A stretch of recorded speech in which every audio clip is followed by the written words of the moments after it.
श्री परमात्मने नमः। ओम वासुदेवाय नमः। ओम व्यासदेवाय नमः।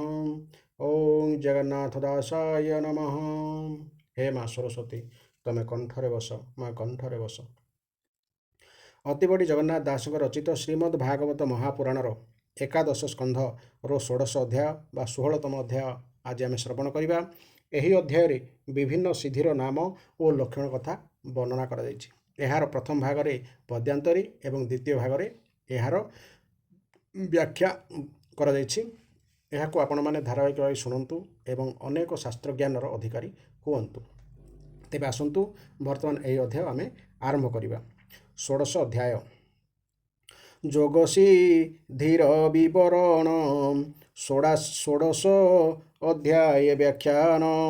ଶ୍ରୀ ଭଗବାନୁବାଚ ବୋଲନ୍ତି କମଳାରମଣ ଉଦ୍ଧବ ସାବଧାନେ ଶୁଣ। ଏ ଜ୍ଞାନ ଯୋଗ ଏହି ମତେ ଜ୍ଞାନୀ ସାଧନ୍ତି ଏ ଜଗତେ। ଏ ପୁଣି ବହୁ ଦିନେ ସିଦ୍ଧି ଯୋଗ ପ୍ରକାଶେ ନାନା ବିଧି। ଏଣୁ ଭକତ ଯୋଗୀ ଜନେ ସାଧ୍ୟ କରନ୍ତି ଅଳ୍ପ ଦିନେ। ନିକଟେ ଖଟେ ସର୍ବସିଦ୍ଧି ଅଷ୍ଟାଙ୍ଗ ଯୋଗେ ଏ ପ୍ରସିଦ୍ଧି। ଏମନ୍ତ କୃଷ୍ଣ ମୁଖୁ ଶୁଣି ଉଦ୍ଧବ କହେ ମଞ୍ଜୁବାଣୀ। ଉଦ୍ଧବ ଉବାଚ ଶୁଣ ହେ କମଳାରମଣ ଅଶେଷ ବ୍ରହ୍ମାଣ୍ଡ କାରଣ। କେଉଁ ଧାରଣା କେଉଁ ମତେ ଜ୍ଞାନୀ ସାଧନ୍ତି ଏ ଜଗତେ। ସିଦ୍ଧି ଲକ୍ଷଣ ଅବା କେତେ ସର୍ବନିର୍ଣ୍ଣୟ କହ ମୋତେ। ଏମନ୍ତ ଉଦ୍ଧବର ବାଣୀ ଶୁଣି କହନ୍ତି ଚକ୍ରପାଣି। ଶ୍ରୀ ଭଗବାନୁବାଚ ଉଦ୍ଧବ ସାବଧାନେ ଶୁଣ କହିବା ଯୋଗ ସିଦ୍ଧିମାନ। ସଂସାରେ ଅଷ୍ଟାଦଶ ସିଦ୍ଧି ଜ୍ଞାନୀ ସାଧନ୍ତି ନାନା ବିଧି। ସିଦ୍ଧିଙ୍କ ମଧ୍ୟରେ ଅଷ୍ଟସାର ଯେଣୁ ମୁଁ ବୋଲା ଈଶ୍ୱର। ଅଣିମା ଆଦି ଅଷ୍ଟସିଦ୍ଧି ମୁକ୍ତି ଲକ୍ଷଣ ଏ ପ୍ରସିଦ୍ଧି। ଯେ ଦଶ ସିଦ୍ଧି ରହେ ଶେଷେ ସ୍ୱଭାବେ ତିନି ଗୁଣେ ମିଶେ। ଅଣିମା ଲଘିମା ଏବେନି ମହିମା ଘେନି ସିଦ୍ଧ ତିନି। ଯୋଗୀଙ୍କ ଦେହେ ଥାନ୍ତି ନିତେ ପ୍ରାପ୍ତିର ହୋଇ ଇନ୍ଦ୍ରିଯୁକ୍ତେ। ପ୍ରାକ୍ରାମ୍ୟ ଶ୍ରୁତି ଦୃଷ୍ଟି ବସେ ଈଶିତା ଶକ୍ତି ପରକାଶେ। ବସିତା ନାମ ଯେ ବୋଲାଏ ବିଷୟ ରସେ ମତ ନହେ। ଅଷ୍ଟମ କାମ ବସାଇତା ଯୋଗୀଙ୍କ ମନୋରଥ ଦାତା। କ୍ଷୁଧ ପିପାସା ଜରା ମୃତ୍ୟୁ ଲୋଭ ମୋହ ଏ ଷଢ଼ ହେତୁ। ଏ ଷଢ଼ ଉର୍ମି ନିବାରଣ ଅନୁର୍ମି ସିଦ୍ଧି ଏ ଲକ୍ଷଣ। ପ୍ରାଣୀଏ ଅତି ଦୂରେ ଥାଇ ନିନ୍ଦାସ୍ତବନ ଯାହା କହି। ସେ କଥା ଜାଣ ଇତକ୍ଷଣ ଦୂର ଶ୍ରବଣ ଏହା ନାମ। ବିଶ୍ୱ ସଂସାର ଚରାଚର ଏ ନିତ୍ୟ ଯାହାର ଗୋଚର। ଉଦ୍ଧବ ସାବଧାନେ ଶୁଣ ଦୂରଦର୍ଶନ ଏ ଲକ୍ଷଣ। ମନହୁଁ ବେଗ ଦେହ ଗତି ଏ ସିଦ୍ଧି ମନ ଜବ ହୁଅନ୍ତି। ଯେ କାମ ରୂପ ସିଦ୍ଧି କହି କଳ୍ପିତେ ଦେହ ପ୍ରକାଶଇ। ଚତୁର୍ଦ୍ଦଶରେ ସିଦ୍ଧି ଗୁଣ ଯେ ପର କାୟ ପ୍ରବେଶନ। ଇଚ୍ଛା ମରଣ ଯେବେ ହୋଇ ସ୍ୱଚ୍ଛନ୍ଦ ମୃତ୍ୟୁ ସିଦ୍ଧି ସେହି। ଦେବଙ୍କ ସଙ୍ଗେ ବିହରଇ ଅମର ସିଦ୍ଧି ତାକୁ କହି। ମନକ ଅଳ୍ପିତେ ଫଳ ପାଇ ସଂକଳ୍ପ ସିଦ୍ଧି ତାକୁ କହି ଧ୍ୟାନ ଧାରଣା ଯୋଗ ବଳେ ଯାହା କହନ୍ତି ଅବହେଳେ ଅନ୍ୟଥା ନୁହଁ ଇସେ ପୁଣ ବଚନ ସିଦ୍ଧି ଏ ପ୍ରମାଣ ଏ ସିଦ୍ଧି ଅଷ୍ଟାଦଶ ଜାଣ ସାମାନ୍ୟ ସିଦ୍ଧି ଏବେ ଶୁଣ ଭୂତ ଭବିଷ୍ୟ ବର୍ତ୍ତମାନେ ଯୋଗୀ ଜାଣନ୍ତି ଯୋଗ ଧ୍ୟାନେ ସେ ସିଦ୍ଧି ତ୍ରିକାଳଜ୍ଞ ନାମ ଆବର ସିଦ୍ଧି ଏବେ ଶୁଣ ଶୀତବ ରସା ଘର୍ମବାତ ଜହିଁରେ ନ କରଇ ଗ୍ରସ୍ତ ଯେଣେ ତ୍ରିବିଧ ତାପ ନାହିଁ ଅଦ୍ୱନ୍ଦ୍ୱ ସିଦ୍ଧି ଏ ବୋଲାଇ ପ୍ରାଣୀଙ୍କ ଚିତ୍ତ ଯେବେ ଜାଣି ଚିତ୍ତଜ୍ଞ ସିଦ୍ଧି ସେ ବଖାଣି ଅନଳ ତପ ନ ଜଳଧି ଅପରେ ବିଷ ଶସ୍ତ୍ର ଆଦି ଏ ସର୍ବ ଯେଣେ ନ ବାଧଇ ବିଷ୍ଟମ୍ଭ ସିଦ୍ଧି ତାକୁ କହି ପର ରିପୁ ବଳେ ଅଜେୟ ହୋଇ ସର୍ବକାଳେ ଶୁଣଉ ଧବ ମନ ଦେଇ ଅପରାଜେୟ ସିଦ୍ଧି ସେହି ସକଳ ସିଦ୍ଧି ତୋ ଅଗ୍ରତେ କହିଲି ଉପଦେଶ ମତେ ଯେଉଁ ଧାରଣେ ଯେଉଁ ସିଦ୍ଧି ଶୁଣ କହିବା ଯଥାବିଧି ଯେ ଭୂତ ସୂକ୍ଷ୍ମେ ଦେଇ ମତି ଧାରଣା ଯୋଗେ ମତେ ଚିନ୍ତି ଏଣେ ସେ ସୂକ୍ଷ୍ମ ରୂପେ ରହି ଅଣିମା ସିଦ୍ଧି କିଲ ଭଇ ମହତ ରୂପେ ମତେ ଚିନ୍ତି ମହିମା ସିଦ୍ଧି କିଲ ଭନ୍ତି ସକଳ ଭୂତ ମଧ୍ୟେ ମୁହିଁ ଅଣୁପ୍ରମାଣେ ପ୍ରକାଶଇ ସେ ରୂପ ଯୋଗ ବଳେ ଧ୍ୟାଇ ଲଘିମା ସିଦ୍ଧି କିଲ ଭଇ ଅହଙ୍କରଣ ରୂପେ ମତେ ସାଧଇ ଇନ୍ଦ୍ରିୟ ସଂଯୁକ୍ତେ ଚିତ୍ତେ ଧରଇ ଯୋଗ ବଳେ ସେ ପ୍ରାପ୍ତି ସିଦ୍ଧି ଲଭେ ହେଳେ ଯେ କ୍ରିୟା ଶକ୍ତି ମହତତ୍ୱେ ଯୋଗୀଏ ଭଜି ଦୃଢ଼ ଚିତେ ମହତ ରୂପେ ମତେ ଧ୍ୟାଇ ପ୍ରାକାମ୍ୟ ସିଦ୍ଧି ଯୋଗେ ପାଇ ତ୍ରିଗୁଣ ଅଧୀଶ୍ୱର ହୋଇ ଏ ଭୂତ କ୍ଷେତ୍ର କାଳ ମୋହି ଏମନ୍ତ ଭାବି ସର୍ବଭୂତେ ଈଶିତା ସିଦ୍ଧି ଲଭେ ନିତେ ସକଳ ଐଶ୍ୱର୍ଯ୍ୟର ଧାମ ତୁରୀୟ ରୂପ ନାରାୟଣ ଧାରଣା ଯୋଗେ ଚିତ୍ତ ଧରି ବସିତା ସିଦ୍ଧି ବଶ କରି ନିର୍ଗୁଣ ବ୍ରହ୍ମ ରୂପେ ମତେ ମନନି ବେଶୀ ଶୁଦ୍ଧ ଚିତେ ସେ କାମା ବସାଇତା ପାଇ ମନକ ଅଳ୍ପନା ସିଦ୍ଧ ଜହିଁ କ୍ଷୀର ଜଳଧି ମଧ୍ୟ ସ୍ଥାନ ଯାହାର ଶ୍ଵେତ ଦୀପ ନାମ ସେ ସ୍ଥାନ ମଧ୍ୟେ ମୋର ଧାମ ନୀଳ ଜଳଦ ତନୁ ଶ୍ୟାମ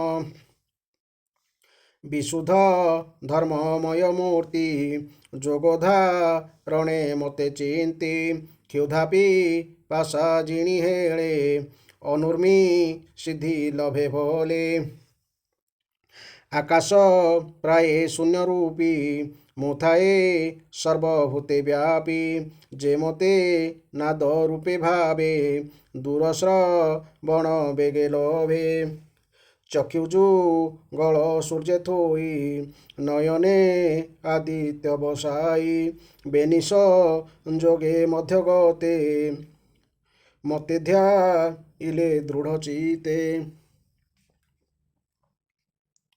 ଦୂରଦର୍ଶନ ସିଦ୍ଧି ହୋଇ ସକଳ ବିଶ୍ୱ ସେ ଦେଖଇ ମନ ପବନ ଦେହ ପ୍ରାଣ ଦେଇ ଯେ ଭଜେ ମୋ ଚରଣ ଆଖିରେ ଆସୁ ଆସିଗଲା ଏ ସିଦ୍ଧି ମନୋଜବ ନାମ ଅଚିନ୍ତ୍ୟ ଶକ୍ତି ମୋ ଚରଣ ଧାରଣା ଯୋଗେ କରି ଧ୍ୟାନ ଯେ ରୂପ କଳ୍ପଇତା ମନ যে রূপে কল্পইতা মনে সে রূপ হই ততক্ষণে শুণৌ ধব সাধু ধীর সে কাম রূপ সিদ্ধি সার পরশ ରୀର ଶୂନ୍ୟ ଦେଖି ତା ଦେହେ ଆତ୍ମା ଉପଲକ୍ଷୀ ଧ୍ୟାନ ରହି ମୋର ପାଦେ ନିଶ୍ଚଳ ମନେ ଅପ୍ରମାଦେ ପଶଇ ତାର ଦେହେ ଯାଇ କାୟ ପ୍ରବେଶ ସିଦ୍ଧି ମୋ ରୂପ ବ୍ରହ୍ମମୟ ଧ୍ୟାନେ ଦୃଢ଼େବ ଶିବ ଯୋଗାସନେ ପ୍ରାଣ ତୋଳିବ ଯୋଗ ବଳେ ସ୍ଥାପିବ ହୃଦୟ କମଳେ ପୁଣି ତୋଳିବ ଦୃଢ଼େ ଊର୍ଦ୍ଧ୍ୱେ ନେଇ ସ୍ଥାପିବ ବ୍ରହ୍ମରନ୍ଧ୍ରେ ସେ ବ୍ରହ୍ମ ରନ୍ଧ୍ର ଭେଦି ବଳେ ପରମ ବ୍ରହ୍ମେ ଆତ୍ମା ମିଳେ ଶୁଣଃ ଭକତ ଉତ୍ତମ ସ୍ୱଚ୍ଛନ୍ଦ ମୃତ୍ୟୁ ଏହା ନାମ ନିତ୍ୟ ମୁଁ ସତ୍ୟ ରୂପେ ଥାଇ ଏମନ୍ତ ସତ୍ୱେ ମତେ ଧ୍ୟାଇ ସାଧିଅ ମୋର ସିଦ୍ଧି ଯୋଗ ଭୁଞ୍ଜଇ ସ୍ୱର୍ଗ ସୁଖ ଭୋଗ ଯେ କଳ୍ପ ବୃକ୍ଷ ଭାବେ ମତେ ସତ୍ୟ ରୂପେ ଚିନ୍ତେ ନିତ୍ୟେ ଧାରଣା ଯୋଗେ ଧ୍ୟାନ ବଳେ ସଂକଳ୍ପ ସିଦ୍ଧି ଲଭେ ହେଳେ ସଂସାର ହର୍ତ୍ତା କର୍ତ୍ତା ମୋହି ମୋ ବିନୁ ଅନ୍ୟ ନାହିଁ କେହି ମୁଁ ସର୍ବ ଆତ୍ମା ଅଧୀଶ୍ୱର ମୋହର ନାହିଁ ପରାପର ଏ ଭାବେ ମୋତେ ଯେ ଚିନ୍ତଇ ବଚନ ସିଦ୍ଧି ତାର ହୋଇ ଭୂତ ଭବିଷ୍ୟ ବର୍ତ୍ତମାନ ମୋର ଭକ୍ତିରେ ଶୁଦ୍ଧ ମନ ଯୋଗୀ ଯା ନଇ ତାହା ଏଳେ ନ ପଡ଼େ ସୁପୁଣି ସେ ଅନଳେ ଯେସନେ ଜଳ ଜନ୍ତୁଙ୍କର ଜଳେ ନ ନାଶ ଇ ଶରୀର ଧ୍ୱଜଚା ମୋର ଛତ୍ରମାନ ଶ୍ରୀବତ୍ସ ଚକ୍ରାଧିଭୂଷଣ ଏଣେ ଭୂଷିତ ମୂର୍ତ୍ତିମାନ ଯେ ମୋ ବିଭୂତି କରେ ଧ୍ୟାନ ସେ କାହିଁ ନହେ ପରାଜିତ ଶୁଣଉ ଧବ ଦେଇଚିତ ଏମନ୍ତେ ଧାରଣା ଧ୍ୟାନେ ସାଧ୍ୟ କରନ୍ତି ଯୋଗୀ ଜନେ ଏ ଅଷ୍ଟାଦଶ ସିଦ୍ଧି ଯେତେ କିଞ୍ଚିତେ ସାଧନ୍ତି ମୋ ଭକ୍ତେ ମୋ ନାମ ଶ୍ରବଣ କୀର୍ତ୍ତନେ ସାଧ୍ୟ କରନ୍ତି ଅଳ୍ପ ଦିନେ ସଂସାରେ ଯେତେ ସିଦ୍ଧି ଭାବ ତାହାଙ୍କୁ ନୁହଁ ଦୁର୍ଲଭ ଏ ଯେତେ ସିଦ୍ଧି ଅଷ୍ଟାଦଶ ଯୋଗୀଙ୍କ ବିଘ୍ନ ଉପଦେଶ ଭକତି ଯୋଗେ ଜ୍ଞାନ ଯୋଗେ ଏ ବିଘ୍ନ ଆଚରନ୍ତି ବେଗେ ଯେ ଯୋଗୀ ସିଦ୍ଧି ପଥେ ଯାଆନ୍ତି ବ୍ୟର୍ଥରେ ଦିନ ସେ ହରନ୍ତି ଭକତି ମାର୍ଗେ ଜ୍ଞାନ ଯୋଗେ ଜ୍ଞାନୀ ଲଭନ୍ତି ସିଦ୍ଧି ବେଗେ ମୁଁ ଶେଷ କଳ ସିଦ୍ଧିଦାତା ଆତ୍ମାର ଗତି ପିତା ମାତା ମତହୁଁ ସର୍ବସିଦ୍ଧି ସ୍ଫୁରେ ସେ ଜ୍ଞାନ ଯୋଗ ଏ ସଂସାରେ ମୁଁ ସର୍ବପତି ହେ ଉଦ୍ଧବ ଯେ ସାଂଖ୍ୟ ଯୋଗ ଧର୍ମ ଭାବ ସକଳ ପ୍ରାଣୀଙ୍କ ଗୋଚରେ ମୁଁ ଅଛି ଅନ୍ତର ବାହାରେ ଯେସନେ ମହାଭୂତ ରାଶି ଅନ୍ତର ବାହାରେ ପ୍ରକାଶୀ ଧରଇ ଆତ୍ମା ରୂପେ ସର୍ବ କେ ଜାଣି ପାରେ ମୋର ଭାବ ସକଳ ପ୍ରାଣୀଙ୍କ ଗୋଚରେ ମୋ ବିନୁ ଅନ୍ୟ ନାହିଁ ପରେ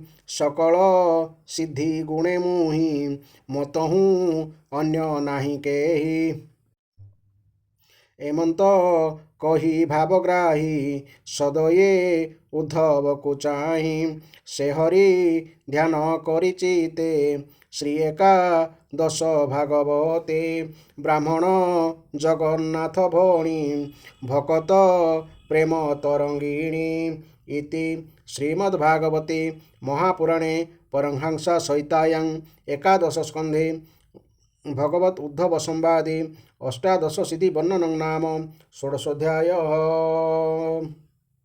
ବର୍ତ୍ତମାନ ଏହି ଅଧ୍ୟାୟର ଆମେ ବ୍ୟାଖ୍ୟା ଶୁଣିବା। ଭଗବାନ ଶ୍ରୀକୃଷ୍ଣ କହିଲେ, ପ୍ରିୟ ଉଦ୍ଧବ, ଯୋଗୀ ଯେତେବେଳେ ତାଙ୍କର ଇନ୍ଦ୍ରିୟ ପ୍ରାଣ ଓ ମନକୁ ବଶ କରି ମୋଠାରେ ଚିତ୍ତ ନିବେଶ କରନ୍ତି, ମୋର ଧାରଣା କରିବାକୁ ଲାଗନ୍ତି, ସେତେବେଳେ ତାଙ୍କ ଆଗରେ ବିଭିନ୍ନ ପ୍ରକାର ସିଦ୍ଧି ଆଦି ଉପସ୍ଥିତ ହୋଇଯାଏ। ଉଦ୍ଧବ ପଚାରିଲେ, ହେ ଅଚ୍ୟୁତ, କିପରି ଧାରଣା କଲେ କିପରି ଓ କେଉଁ ସିଦ୍ଧି ପ୍ରାପ୍ତ ହୁଏ ଏବଂ ସେସବୁର ସଂଖ୍ୟା କେତେ? ଆପଣ ତ ଯୋଗୀମାନଙ୍କର ସିଦ୍ଧିଦାତା, ତେଣୁ ଦୟାକରି ସେସବୁର ବର୍ଣ୍ଣନା କରି କୁହନ୍ତୁ। ଭଗବାନ ଶ୍ରୀକୃଷ୍ଣ କହିଲେ, ପ୍ରିୟ ଉଦ୍ଧବ, ଧାରଣା ଯୋଗରେ ପାରଙ୍ଗ ଯୋଗୀମାନଙ୍କ ମତରେ ସିଦ୍ଧି 18 ପ୍ରକାରର।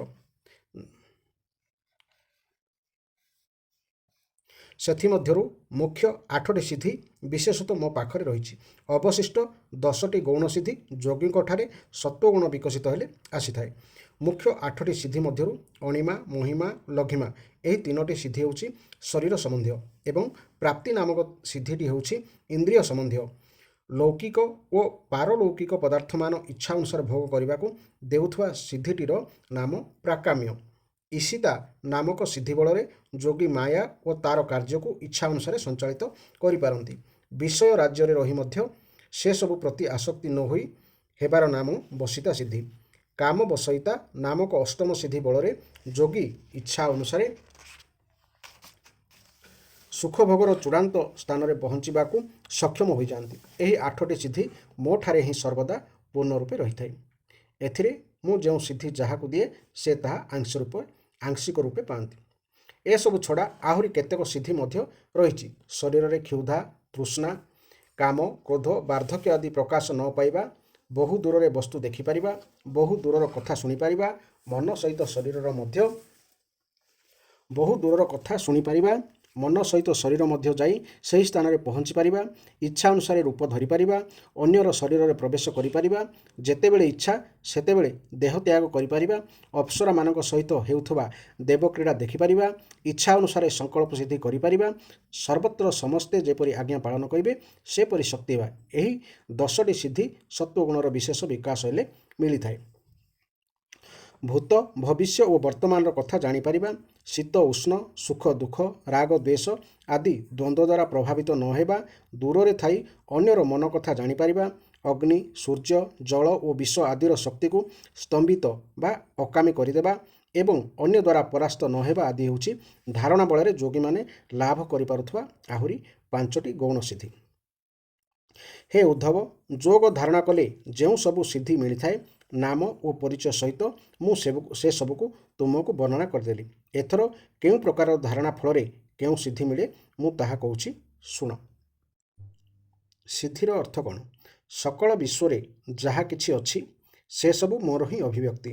ବିଶ୍ୱର ବାହାରେ ଓ ଭିତରେ ସର୍ବତ୍ର ମୁଁ ବ୍ୟାପୀ ରହିଛି। ମୁଁ ଯେଉଁ ଭାବ ତତ୍ତ୍ୱ ଦ୍ୱାରା ବିଶ୍ୱ ନିର୍ମାଣ କରିଛି, ଯେଉଁ ଯୋଗୀ ମୋର ସେହି ତତ୍ତ୍ୱରେ ନିଜକୁ ଏକାକାର କରିଦିଅନ୍ତି ସେ ସେହି ତତ୍ତ୍ୱର ଅନୁରୂପ ଶକ୍ତି ପାଇଯାଆନ୍ତି। ସେହି ଶକ୍ତିକୁ ହିଁ ସିଦ୍ଧି ବୋଲାଯାଏ। ଅବଶ୍ୟ ପରମାତ୍ମା ତତ୍ତ୍ୱକୁ ପାଇଯାଇଥିବା ମହାପୁରୁଷଙ୍କ ନିମନ୍ତେ ଏସବୁ ସିଦ୍ଧିର କୌଣସି ମହତ୍ତ୍ୱ ନଥାଏ। ପଞ୍ଚମହାଭୂତର ସୂକ୍ଷ୍ମତମ ରୂପକୁ ତନ୍ମାତ୍ର ବୋଲାଯାଏ। ତନ୍ମାତ୍ର ହେଉଛି ମୋର ହିଁ ଶରୀର। ଯେଉଁ ଯୋଗୀ ସେହି ତନ୍ମାତ୍ରରେ ମନକୁ ଧାରଣାବଦ୍ଧ କରିଦିଅନ୍ତି ସେ ଅଣିମା ନାମକ ସିଦ୍ଧି ପାଇଯାଆନ୍ତି। ମହତତ୍ତ୍ୱ ରୂପରେ ମୁଁ ହିଁ ପ୍ରକାଶିତ ହୁଏ। ଯେ ଏହି ମହତତ୍ତ୍ୱ ରୂପୀ ପରମାତ୍ମାଙ୍କଠାରେ ମନକୁ ଧାରଣାବଦ୍ଧ କରିଦିଅନ୍ତି ସେ ମହିମା ନାମକ ସିଦ୍ଧି ପାଇଯାଆନ୍ତି। ଏହିପରି ଗୋଟିଏ ଗୋଟିଏ ମହାଭୂତର ତନ୍ମାତ୍ରରେ ମନକୁ ଧାରଣାବଦ୍ଧ କରିଦେଇ ପାରିଲେ ମଧ୍ୟ ମହିମା ସିଦ୍ଧି ମିଳିଯାଏ। ବାୟୁ ଆଦି 4 ମହାଭୂତ ଭିତରେ ଆକାଶ ପରମାଣୁ ରୂପରେ ସର୍ବତ୍ର ବ୍ୟାପୀ ରହିଛି। ମୁଁ ସେହି ସର୍ବତ୍ର ପରିପୂର୍ଣ୍ଣ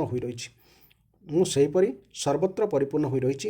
ଯେଉଁ ଯୋଗୀ ମୋର ସେହି ସୂକ୍ଷ୍ମ ରୂପରେ ଚିତ୍ତ ଲଗାଇ ମୋ ସହିତ ଏକ ହୋଇଯାଆନ୍ତି ସେ ଲଘିମା ନାମକ ସିଦ୍ଧି ଲାଭ କରନ୍ତି ତଥା କାଳର ସୂକ୍ଷ୍ମାତି ସୂକ୍ଷ୍ମ ପରମାଣୁ ହୋଇଯିବାର ମଧ୍ୟ ସମର୍ଥ ହୋଇଯାଆନ୍ତି।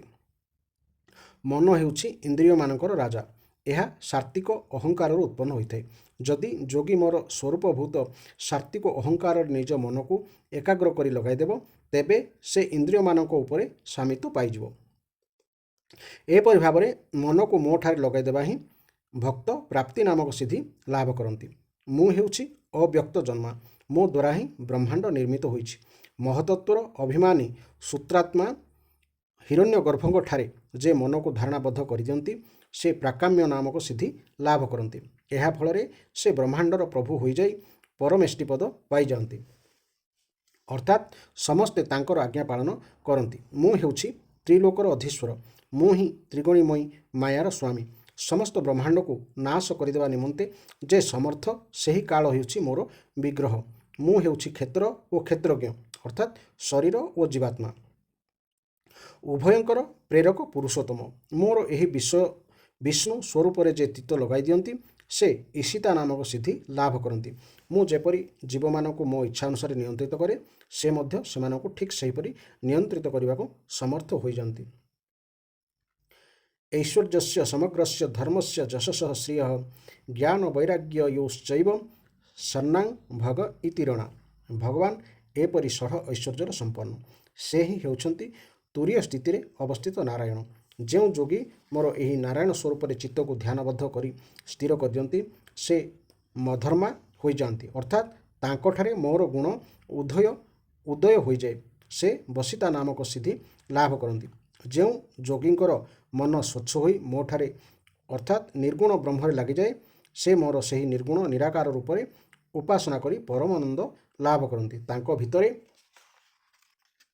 ଆଉ କୌଣସି ପ୍ରକାରର କାମନା ରହେନି। ସେ କାମବସାୟିତା ନାମକ ସିଦ୍ଧି ଲାଭ କରନ୍ତି।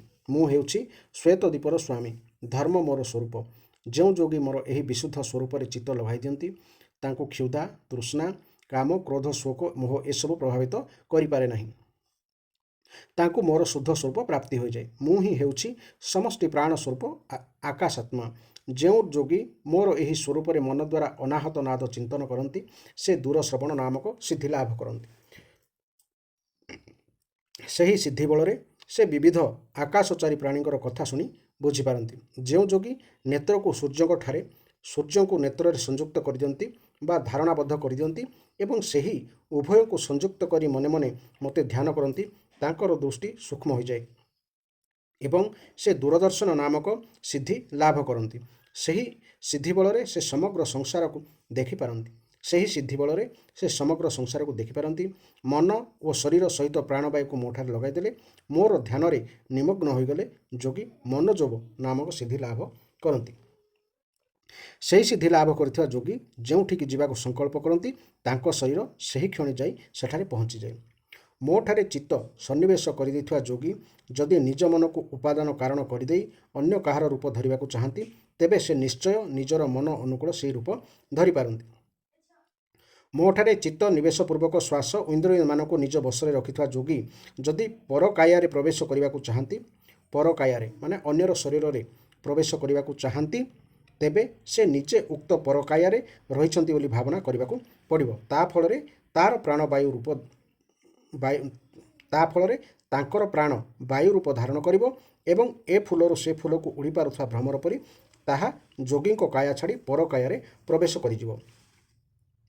ଇହ ଶରୀର ତ୍ୟାଗ କରିବାକୁ ଚାହୁଁଥିବା ମତ୍ପରାୟଣ ଯୋଗୀ ପ୍ରଥମେ ନିଜ ଗୋଇଠିରେ ମଳଦ୍ୱାରକୁ ରୁଦ୍ଧି ପ୍ରାଣବାୟୁକୁ କ୍ରମଶଃ ହୃଦୟ, ବକ୍ଷସ୍ଥଳ, କଣ୍ଠ, ମସ୍ତକକୁ ଉଠାଇବେ।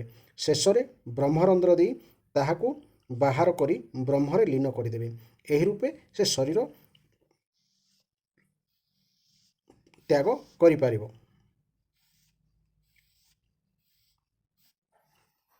ଯୋଗୀ ଯଦି ଦେବତାମାନଙ୍କର ବିହାର ସ୍ଥଳରେ କ୍ରୀଡ଼ା କରିବାକୁ ଚାହାନ୍ତି, ତେବେ ସେ ମୋର ଶୁଦ୍ଧ ସତ୍ୱମୟ ସ୍ୱରୂପକୁ ଚିନ୍ତନ କରିପାରିବେ। ସେହି ଚିନ୍ତନର ଫଳସ୍ୱରୂପ ସତ୍ୱଗୁଣର ଅହଂ ସ୍ୱରୂପା ସୁନ୍ଦରୀମାନେ ବିମାନରେ ବସି ତାଙ୍କ ନିକଟକୁ ଚାଲି ଆସିବେ। ମୁଁ ହେଉଛି ସତ୍ୟ ସଂକଳ୍ପ ସ୍ୱରୂପ। ମୋର ପରାୟଣ ହୋଇଯାଇଥିବା ଯେଉଁ ଯୋଗୀ ମୋ ଠାରେ ଚିତ୍ତ ଲଗାଇ ଦେଇଥାନ୍ତି, ସେ ସଂକଳ୍ପ ସିଦ୍ଧି ଲାଭ କରିଥାନ୍ତି। ସେ ମନ ମଧ୍ୟରେ ଯେତେବେଳେ ଯାହା ସଂକଳ୍ପ କରନ୍ତି, ତାହା ପୂରଣ ହୋଇଯାଏ। ମୁଁ ହେଉଛି ଈଶିତ୍ୱ ଓ ବଶିତ୍ୱ ଉଭୟ ସିଦ୍ଧିର ସ୍ୱାମୀ। ତେଣୁ କେହି ବି ମୋର ଆଜ୍ଞାକୁ ଅମାନ୍ୟ କରିପାରନ୍ତି ନାହିଁ ଏବଂ ସମସ୍ତେ ମୋ ଶାସନର ଅଧୀନ ହୋଇ ରହନ୍ତି। ଯେଉଁ ଯୋଗୀ ମୋର ସ୍ୱରୂପ ଚିନ୍ତନ କରି କରି ମୋରି ଭାବରେ ଯୁକ୍ତ ହୋଇଯାନ୍ତି ତାଙ୍କର ଆଜ୍ଞାକୁ ମଧ୍ୟ କେହି ଅମାନ୍ୟ କରନ୍ତି ନାହିଁ। ଯେଉଁ ଯୋଗୀଙ୍କ ଚିତ୍ତ ମୋଠାରେ ଧାରଣାବଦ୍ଧ ହୋଇ ମୋ ଭକ୍ତିରେ ପ୍ରଭାବରେ ବିଶୁଦ୍ଧ ହୋଇଯାଏ ତାଙ୍କ ବୁଦ୍ଧି ଜନ୍ମ ମୃତ୍ୟୁ ଆଦି ଅଦୃଷ୍ଟ ବିଷୟମାନଙ୍କୁ ମଧ୍ୟ ଜାଣିଦେଇପାରେ। ଅଧିକ କ'ଣ କହିବା, ତାଙ୍କୁ ଭୂତ ଭବିଷ୍ୟ ଓ ବର୍ତ୍ତମାନର ସମସ୍ତ ବିଷୟ ମଧ୍ୟ ଜଣାପଡ଼ିଯାଏ। ଜଳର ଜୀବମାନଙ୍କୁ ଯେପରି ଜଳ ନାଶ କରିପାରେ ନାହିଁ, ମୋଠାରେ ଏକାଗ୍ର ଚିତ୍ତରେ ଚିତ୍ତ ନିବେଶ କରିଥିବା ଯୋଗୀଙ୍କର ଯୋଗମୟ ଶରୀରକୁ ସେହିପରି ଅଗ୍ନି ଜଳ ଆଦି କୌଣସି ପଦାର୍ଥ ନଷ୍ଟ କରିପାରେ ନାହିଁ। ଯେଉଁ ବ୍ୟକ୍ତି ଶ୍ରୀବତ୍ସ ଆଦି ଚିହ୍ନ ଦ୍ୱାରା ଚିହ୍ନିତ ଏବଂ ଶଙ୍ଖ ଚକ୍ର ଗଦା ପଦ୍ମ ଆଦି ଆୟୁଧରେ ବିଭୂଷିତ ତଥା ଧ୍ୱଜା ଛତ୍ର ଚାମର ଆଦିରେ ସୁଶୋଭିତ ମୋର ଅବତାରମାନଙ୍କୁ ଧ୍ୟାନ କରନ୍ତି ସେ ଅଜେୟ ହୋଇଯାଆନ୍ତି। ଏପରି ଭାବରେ ଯେଉଁ ମୁନି ମୋର ଉପାସନା କରନ୍ତି ଏବଂ ଯୋଗ ଧାରଣା ଦ୍ୱାରା ମୋର ଚିନ୍ତନ କରନ୍ତି ସେମାନଙ୍କର ଆଜ୍ଞା ପାଳନ ନିମନ୍ତେ ଏହିସବୁ ପୂର୍ବ କଥିତ ସିଦ୍ଧି ସର୍ବଦା ପ୍ରସ୍ତୁତ ହୋଇ ରହନ୍ତି। ପ୍ରିୟ ଉଦ୍ଧବ, ଯେ ନିଜର ମନ ପ୍ରାଣ ଓ ଇନ୍ଦ୍ରିୟମାନଙ୍କୁ ଜୟ କରିପାରିଛନ୍ତି, ଯେ ସଂଯମୀ ଏବଂ ଯେ ମୋର ସ୍ୱରୂପରେ ଧାରଣା ନିବଦ୍ଧ କରିପାରିଛନ୍ତି ତାଙ୍କ ନିମନ୍ତେ କୌଣସି ପ୍ରକାରର ସିଦ୍ଧି ଦୁର୍ଲଭ ନୁହେଁ। ସେ ସବୁ ପ୍ରକାର ସିଦ୍ଧି ପ୍ରାପ୍ତ ହୋଇଥାନ୍ତି। କିନ୍ତୁ ଶ୍ରେଷ୍ଠ ପୁରୁଷମାନେ କହନ୍ତି ଯେ ଯେଉଁମାନେ ଭକ୍ତି ଯୋଗ ଅଥବା ଜ୍ଞାନ ଯୋଗ ଆଦି ଉତ୍ତମ ଯୋଗ ଅଭ୍ୟାସ କରୁଛନ୍ତି ତଥା ଯେଉଁମାନେ ମୋ ସହିତ ଅନନ୍ୟତା ଲାଭ କରିବାରେ ଲାଗିଛନ୍ତି ସେମାନଙ୍କ ନିମନ୍ତେ ଏସବୁ ସିଦ୍ଧି ଲାଭ କରିବା ହେଉଛି ଏକ ପ୍ରକାର ବିଘ୍ନ। କାରଣ ସିଦ୍ଧି ଭଗବତ ପ୍ରାପ୍ତି ପଥରେ ବିଳମ୍ବର କାରଣ ହୋଇଯାଏ। ଔଷଧି ତପସ୍ୟା ଓ ମନ୍ତ୍ର ଆଦି ଦ୍ୱାରା ଯେଉଁ ସବୁ ସିଦ୍ଧି ମିଳିଥାଏ ଯୋଗ ଦ୍ୱାରା ମଧ୍ୟ ସେହିସବୁ ସିଦ୍ଧି ମିଳିଯାଏ। କିନ୍ତୁ ଯୋଗର ଅନ୍ତିମ ଗତି ସ୍ୱରୂପ ଯେଉଁ ଭଗବାନ ମିଳିବା କଥା ସିଦ୍ଧି ବଳରେ ସେ ମିଳନ୍ତି ନାହିଁ। ବ୍ରହ୍ମବାଦୀମାନେ ଯେଉଁ ଯୋଗ ସାଂଖ୍ୟ ଓ ଧର୍ମ ଆଦି ବହୁ ସାଧନା ବିଷୟ କହନ୍ତି ମୁଁ ହିଁ ହେଉଛି ସେହିସବୁ ସାଧନା ଓ ସିଦ୍ଧିମାନଙ୍କର ହେତୁ ଓ ସ୍ୱାମୀ ଓ ପ୍ରଭୁ। ସକଳ ପ୍ରାଣୀଙ୍କର ବାହାରେ ଓ ଭିତରେ ସର୍ବତ୍ର ଯେପରି ପଞ୍ଚ ମହାଭୂତ ପରିବ୍ୟାପ୍ତ ହୋଇ ରହିଛି ମୁଁ ସେହିପରି ସମସ୍ତ ପ୍ରାଣୀଙ୍କ ଭିତରେ ଦ୍ରଷ୍ଟା ରୂପରେ ଏବଂ ବାହାରେ ଦୃଶ୍ୟ ରୂପ ରହିଛି। ମୋଠାରେ ବାହାର ଭିତର ରୂପକ ପ୍ରଭେଦ ନାହିଁ କାରଣ ମୁଁ ହେଉଛି ନିରାବରଣ ଏକ ଓ ଅଦ୍ୱିତୀୟ ସର୍ବବ୍ୟାପକ ଆତ୍ମା। ଜୟ ଜଗନ୍ନାଥ, ଜୟ ଜଗନ୍ନାଥ ପ୍ରଭୁ। ବହୁତ ସୁନ୍ଦର ବ୍ୟାଖ୍ୟା। ତ ଏଭଳି ବ୍ୟାଖ୍ୟା ଶୁଣିବା ପାଇଁ ଚ୍ୟାନେଲଟିକୁ ସବସ୍କ୍ରାଇବ୍ କରନ୍ତୁ, ନିଜେ ଶୁଣନ୍ତୁ ଏବଂ ଅନ୍ୟକୁ ଶୁଣାନ୍ତୁ। ଫଳତଃ ଆପଣଙ୍କର ଅନ୍ତରାତ୍ମା ବା ଅନ୍ତର ଚିତ୍ତ ଦ୍ୱାରା ଖୁସିରେ ତଲ୍ଲୀନ ହୋଇଯିବ। ସବୁ ତତ୍ତ୍ୱ ସେତେବେଳେ ପର୍ଯ୍ୟନ୍ତ ବିକଶିତ କରିବ ନାହିଁ ଯେତେବେଳେ ପର୍ଯ୍ୟନ୍ତ ଆପଣ ନିରାମିଷ ଭୋଜନ ବା ସାତ୍ୱିକ ଖାଦ୍ୟ ଗ୍ରହଣ ନ କରିଛନ୍ତି। ଚ୍ୟାନେଲଟିକୁ ସବସ୍କ୍ରାଇବ୍ କରିବେ। ଜୟ ଜଗନ୍ନାଥ, ଜୟ ଜଗନ୍ନାଥ, ଜୟ ଜଗନ୍ନାଥ।